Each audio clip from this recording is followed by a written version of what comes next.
Assalamualaikum warahmatullahi wabarakatuh. Salam sejahtera bagi kita semua. Perkenalkan, nama saya Umi Putrianingsi dengan stambuk M1B11949 kelas Ilmu Lingkungan B. Pada kali ini saya akan membawakan hasil materi yang telah saya buat dengan tema toksikologi lingkungan.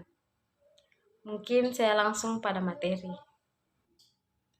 Materi yang dapat saya bawa adalah yang pertama, toksikologi lingkungan.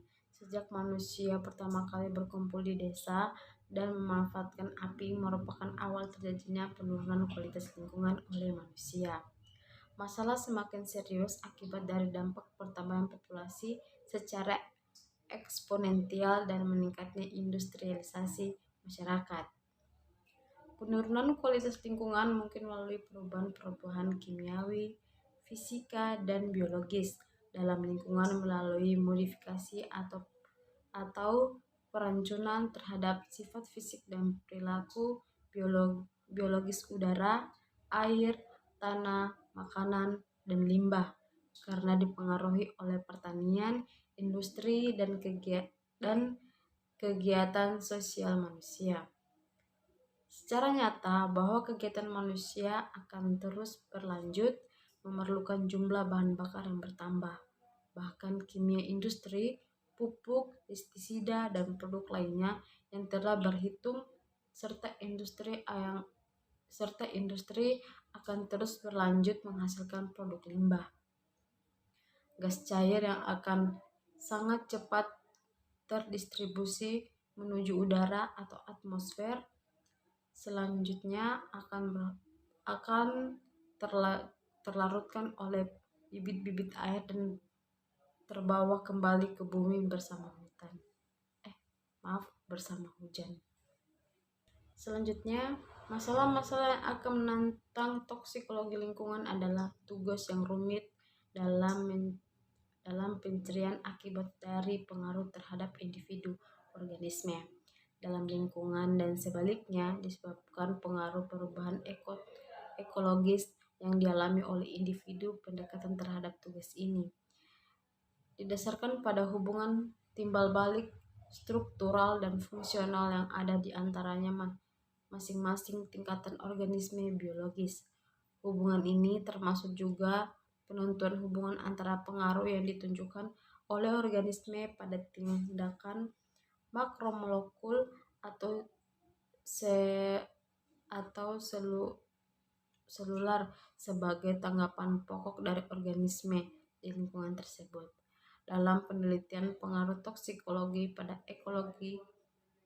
ekologis diperlukan pengaturan dasar mengenai mekanisme fase kerja toksikan pada organisme, termasuk fase eksposisi, toksokinetik, dan toksodinatik dari toksika pada organisme target. Di samping ini, diperlukan juga kemampuan mengevaluasi hubungan faktor lingkungan yang dapat mengubah tanggapan yang amati dalam makhluk hidup. Selanjutnya adalah pencemaran lingkungan. Pencemaran terjadi pada saat senyawa-senyawa yang dihasilkan dari kegiatan manusia dilepaskan ke lingkungan. Penyebabnya perubahan yang buruk terhadap perkhasan fisik, kimia, biologis, dan estetik. Selain manusia, tentu saja makhluk hidup lainnya juga melepaskan limbah ke lingkungan. Umumnya dianggap sebagai bagian dari sistem alamiah. Apakah alamiah tersebut membuat pengaruh buruk atau tidak? Sehingga pencemaran biasanya dianggap terjadi sebagai hasil dari tindakan manusia. Dengan demikian, proses-proses alamiah dapat terjadi dalam lingkungan alamiah yang sangat mirip dengan proses-proses pencemaran. Menurut Undang-Undang Nomor 23 Tahun 1997 tentang Pengelolaan Lingkungan Hidup, yang dimaksud dengan pencemaran lingkungan hidup adalah masuknya atau dimasukkannya makhluk hidup, zat, energi, atau komponen lain ke dalam lingkungan hidup oleh kegiatan manusia sehingga kualitasnya terus sampai ke tingkat tertentu yang menyebabkan lingkungan hidup tidak dapat berfungsi sesuai dengan peruntukannya. Materi selanjutnya adalah sifat alamiah lingkungan. Secara alami, terdapat berbagai macam senyawa kimia di alam yang berpotensi mempunyai efek toksik. Keberadaan dari masing-masing senyawa, populasi udara, gas buang mesin-mesin industri, dan kendaraan bermotor. Pada temperatur normal, gas nitrogen atau biasa disebut dengan N2 dan oksigen O2 yang mengisi sebagian besar udara atmosfer tidak bereaksi satu sama lain. Pada temperatur tinggi di dalam mesin kendaraan bermotor, mereka saling bereaksi membentuk nitrogen oksigen NO yang kemudian terlepas sebagai gas buang dan masuk ke dalam atmosfer.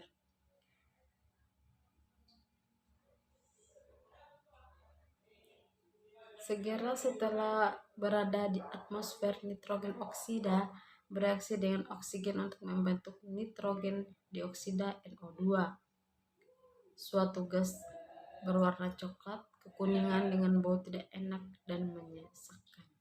Gas nitrogen dioksida ini yang menyebabkan terjadinya kabut kecoklatan yang menyelimuti udara perkotaan.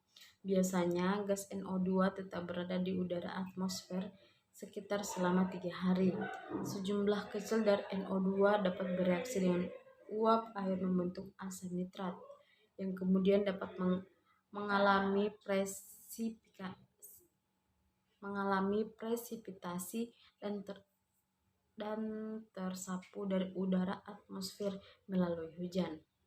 Seperti halnya gas NO2, sulfur dioksida juga dapat bereaksi dengan uap air membentuk asam sulfat, di mana kedua asam ini yang bertanggung jawab terhadap hujan asam di perkotaan.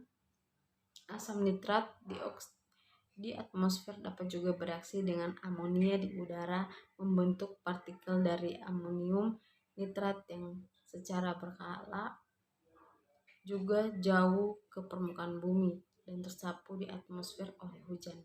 Selanjutnya adalah persistensi zat kimia di lingkungan. Terdapat berbagai proses biotik dan abiotik di dalam ini yang berfungsi menguraikan zat kimia di lingkungan. Banyak zat kimia yang pada awalnya berbahaya bagi lingkungan, namun melalui proses biotik dan abiotik ini terjadi penurunan risiko toksisitas di lingkungan karena melalui proses ini waktu paruh toksikan di lingkungan yang reaktif singkat.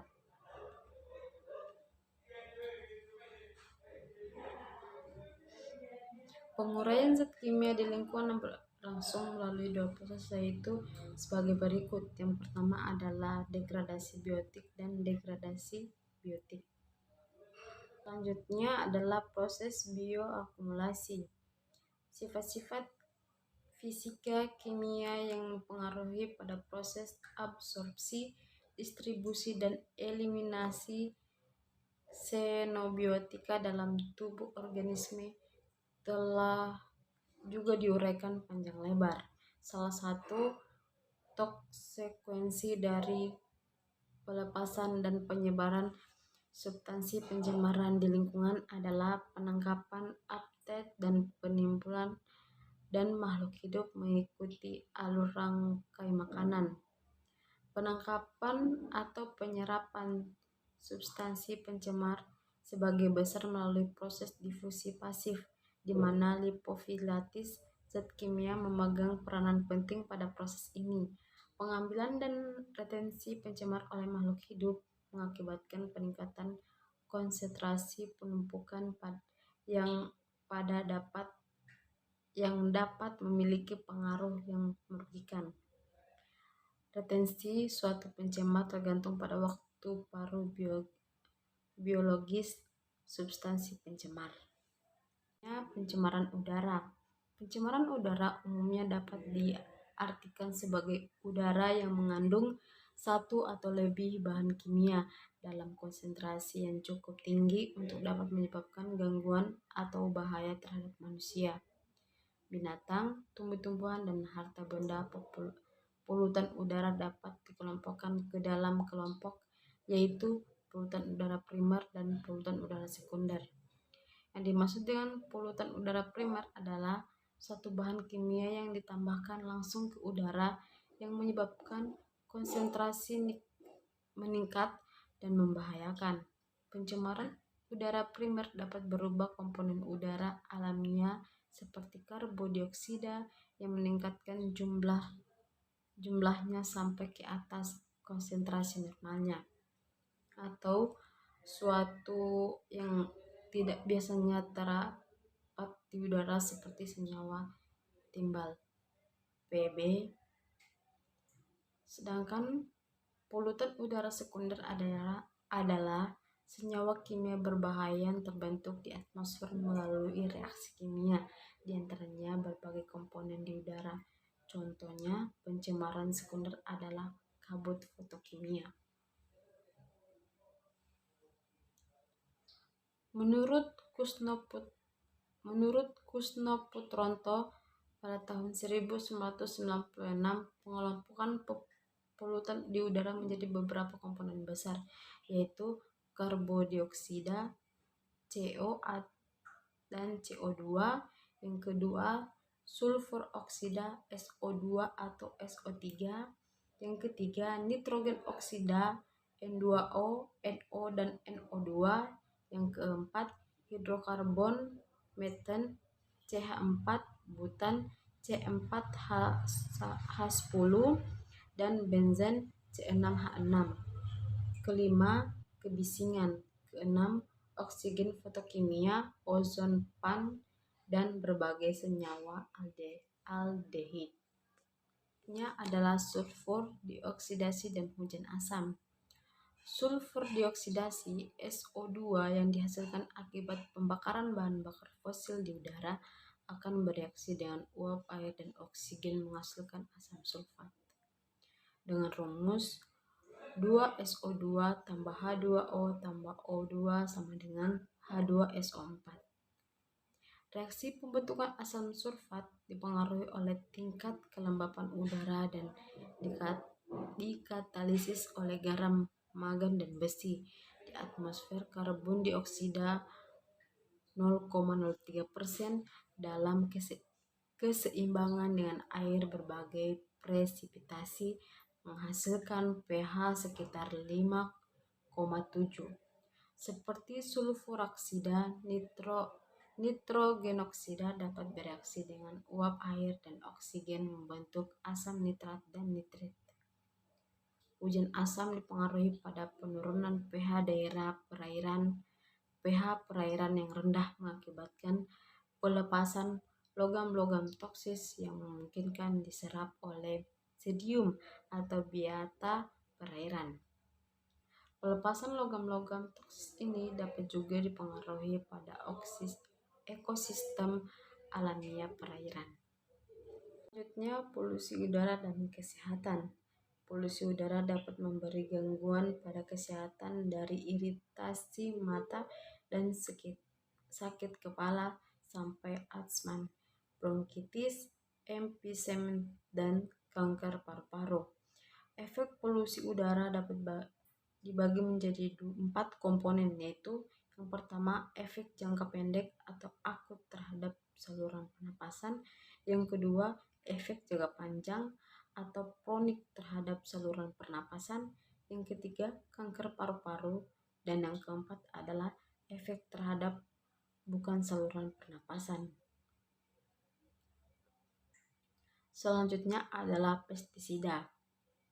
Pestisida adalah bahan-bahan kimia yang digunakan untuk membasmi serangga, tumbuh-tumbuhan, jamur dan lumut, tikus besar dan kutu, bakteri, burung, cacing gelap, atau bahan lain yang digunakan untuk membunuh binatang yang tidak dikehendaki yang sengaja ditambahkan ke lingkungan.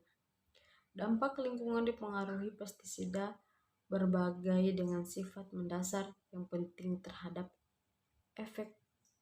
efektivitasnya sebagai pestisida, yaitu yang pertama, pestisida cukup beracun untuk mempengaruhi seluruh kelompok taksonomi biota termasuk makhluk bukan sasaran sampai batas tertentu, tergantung pada faktor fisiologis dan ekologis. Yang kedua, banyak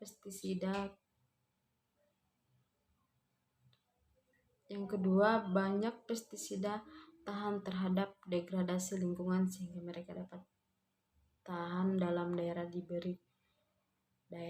diberi perlakuan, dan dengan demikian diefektifkannya dapat diperkuat. Namun sebaliknya, sifat ini juga memberikan pengaruh jangka panjang dalam ekosistem alamiah. Mungkin itu saja yang dapat saya sampaikan. Lebih dan kurangnya mohon dimaafkan. Wabillahi taufiq wal hidayah. Wassalamualaikum warahmatullahi wabarakatuh.